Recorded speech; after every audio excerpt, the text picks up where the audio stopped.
For 7 innings, the stadium had gone quiet in the way stadiums go quiet when hope is slowly leaving the building. Not the explosive silence of shock. The slower kind. The kind that settles over 50,000 people gradually, inning by inning, as a deficit that once felt manageable starts to feel inevitable. The kind of quiet where fans check their phones instead of the field. Where conversations turn to traffic and parking instead of the game in front of them. Where the natural rhythm of a ballpark, the rising and falling of collective attention, flattens out into something closer to resignation. That was the 8th inning of this game. Until it wasn't. Shohei Ohtani stepped into the batter's box with 2 outs and a deficit that had felt, for the better part of 2 hours, like the kind of gap that doesn't close in a single night. He didn't look at the scoreboard. He never does. Teammates have said, in different ways across different interviews, that part of what makes him who he is involves a specific, almost monastic refusal to let the situation around him change what he's trying to do in the batter's box. The count doesn't change his approach. The inning doesn't change his approach. The deficit, however large, however demoralizing, doesn't change his approach. He worked the count the way he always works counts, patient, precise, reading the pitcher's intentions with the specific clarity of a hitter who has trained himself to see patterns that other hitters miss. And then he swung. The sound was different. Reporters who have covered this team for years, who have heard thousands of swings off this bat, said afterward that there was something in the contact that told you immediately this one was different. Louder. Cleaner. The specific sound that doesn't require watching the ball's flight to know exactly what has happened. It disappeared into the night. His 16th home run of the season. And in an instant, in the time it takes a baseball to travel 400 feet, a stadium that had gone quiet for 7 innings remembered how to be loud again. To understand why that home run mattered as much as it did, you have to understand the shape of the night that preceded it.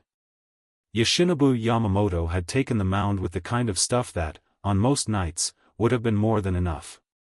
His command was sharp early.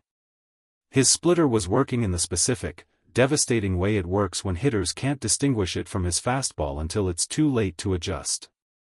Through the first 3 innings, it looked like the kind of start that ends with a quality start logged neatly in the record book and very little drama along the way. Then the 4th inning arrived, and something shifted. It wasn't one mistake. It rarely is with a pitcher of Yamamoto's caliber. It was an accumulation, a borderline call that didn't go his way, a sequence where his command, normally surgical, drifted just slightly off the corners he needed. A lead-off walk. A double into the gap that found exactly the wrong patch of grass. A 2-run single that, in any other context, might have felt like a single bad inning in an otherwise strong start. But the runs kept finding ways to score. Inning by inning. Not in dramatic fashion, there was no single, crushing blow that defined the deficit. Just the slow, grinding accumulation of a team executing well against a pitcher who, for one night, didn't have his complete arsenal working in sync. By the time Yamamoto's night ended, the Dodgers trailed by 5. He sat in the dugout afterward, a towel over his shoulders, watching a game that had moved entirely out of his hands. Teammates would later describe his expression, not frustration in the visible, demonstrative sense, but something quieter. The specific weight of a pitcher who knows his stuff was good enough on most nights, and is sitting with the particular discomfort of a night where good enough wasn't enough. What happened after Yamamoto left the game often gets lost in the retelling of nights like this one, overshadowed by the moment that eventually defines the headline. But it mattered. It was the foundation that made everything afterward possible. The bullpen, inheriting a 5-run deficit in the 5th inning, did something that doesn't always happen in games that feel already decided. They held the line.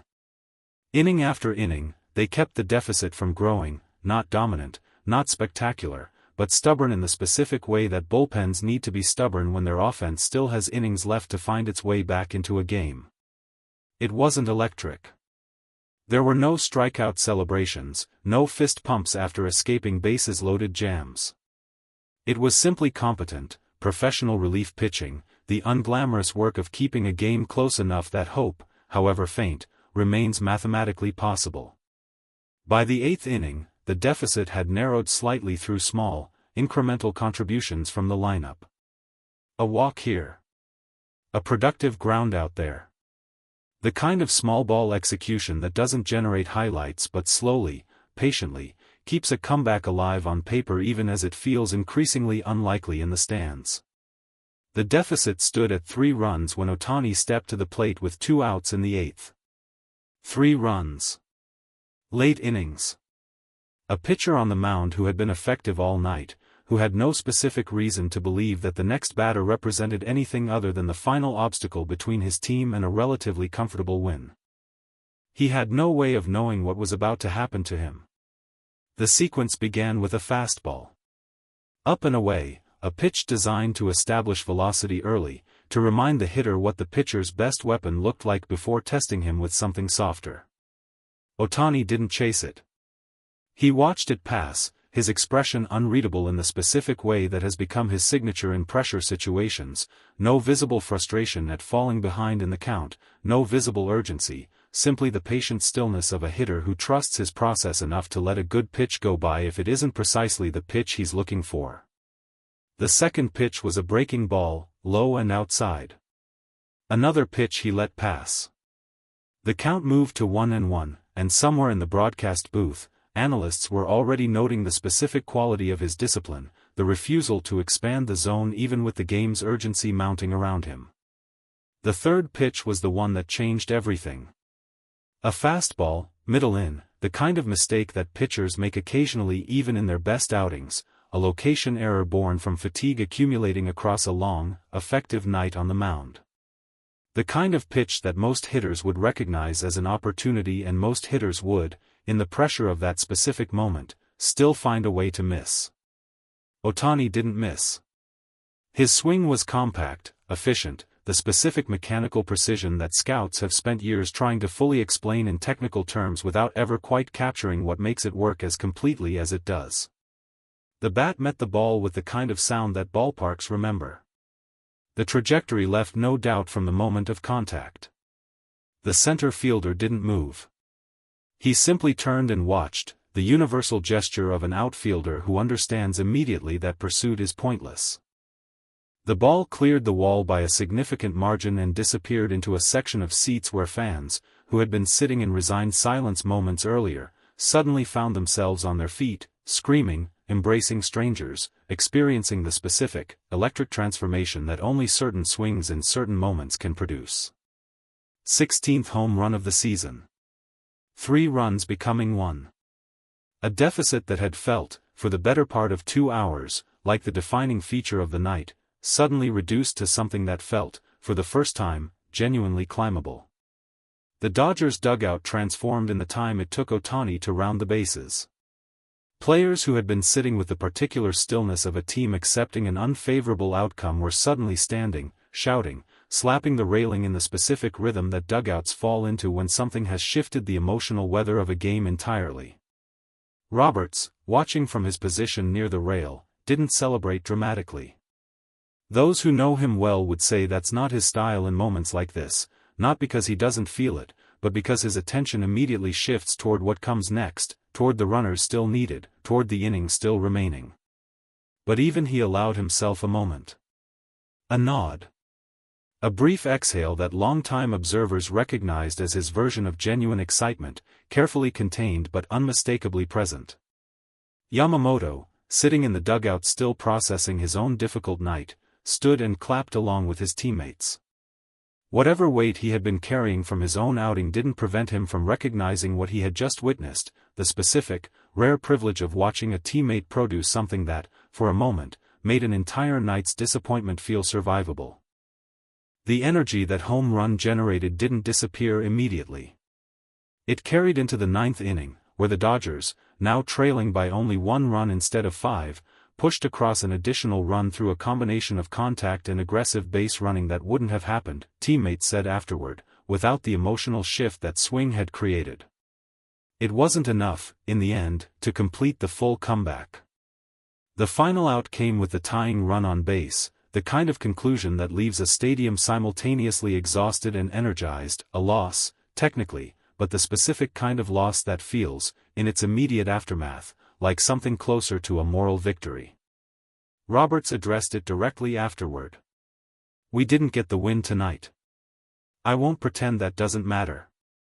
But what Shohei did in that 8th inning, that's not just a home run. That's a reminder of what this team is capable of, even on a night where almost everything else went wrong." A reporter asked him to elaborate on what made that specific swing feel different from the dozens of other home runs Ohtani has hit this season. Roberts considered the question carefully. Context. 15 home runs this year have come in all kinds of situations, some early, some when we were already ahead, some when the game wasn't really on the line. This one came when our season was, for about 2 hours, starting to feel small. And he made it feel big again. That's a specific kind of power. Not just physical. The other kind. For Yamamoto, the night ended in a place that the final score didn't fully capture.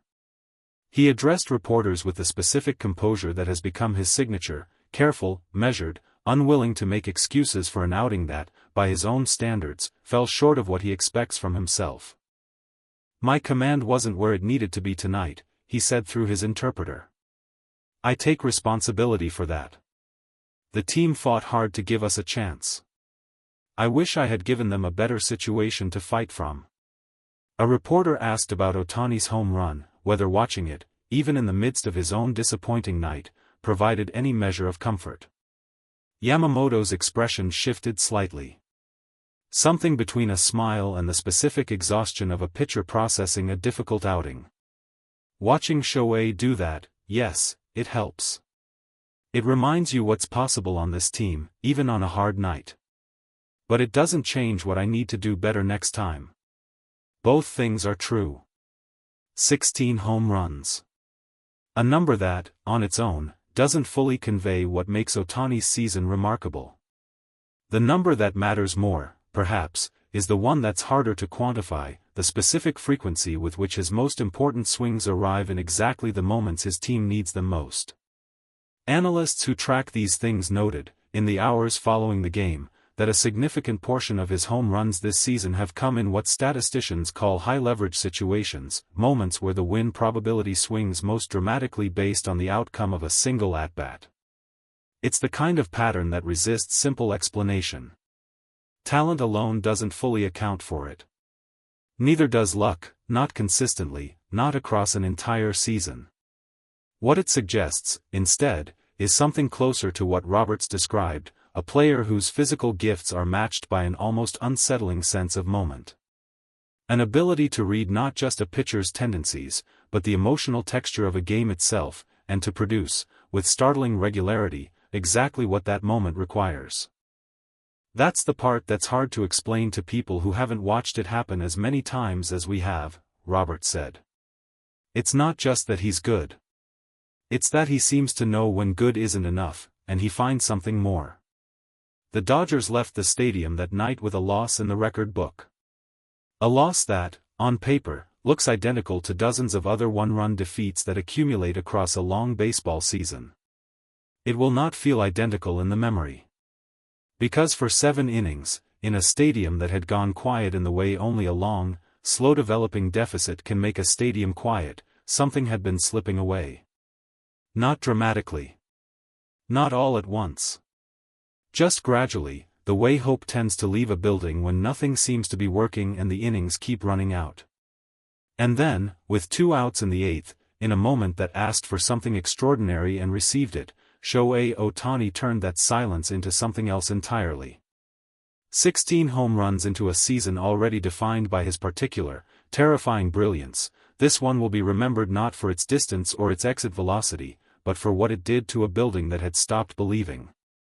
It made 50,000 people believe again. For 1 inning, that was enough.